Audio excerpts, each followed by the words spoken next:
രാഹുൽ മാങ്കൂട്ടത്തിന്റെ വിശേഷങ്ങൾ അറിയാൻ ദയവ് ചെയ്ത് കോൺഗ്രസ്സുകാർ പോലും ഒരു നേതാവിന്റെയും ഫോണിൽ വിളിക്കല്ലേ. ഒരു ഓഡിയോ പുറത്തു വന്നിട്ടുണ്ട്.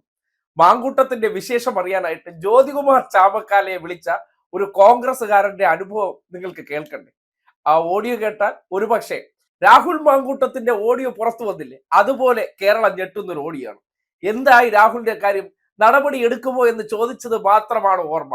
ബാക്കി നിങ്ങൾ തന്നെ ജ്യോതികുമാർ ചാമക്കാലയുടെ ശബ്ദത്തിൽ കേട്ടോളൂ. ഹലോ ഹലോ കേക്കാമോ? ഇന്ത്യ വരൂടാ ഇപ്പൊ വരും, ഉറപ്പാണോ?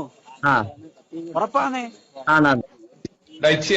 നിന്റെ അണ്ണാക്കി കുത്തി കേട്ടൂടാ മറ്റേ മോനെ വെച്ചിട്ട് പോന്നി പൊലയാടി മോനെ വെച്ചിട്ട് പോടാ തന്തയ്ക്കില്ലാത്ത. കാർത്തികൻ ഹാഷ്മിയുടെ ഭാഷയിൽ പറഞ്ഞ പൊളിച്ച തെറി. അതാണിപ്പോ കോൺഗ്രസ്സുകാർ തന്നെ ഇതിനെ സംബന്ധിച്ച് എന്താകും, അവരുടെ നേതാവിനെ പറ്റിയുള്ള ആശങ്ക ചോദിക്കുമ്പോഴുണ്ടാകുന്ന പ്രതികരണം ഇതൊക്കെയാണ്. ആകെ മൊത്തത്തിൽ പിടിവിട്ട അവസ്ഥയാണ്.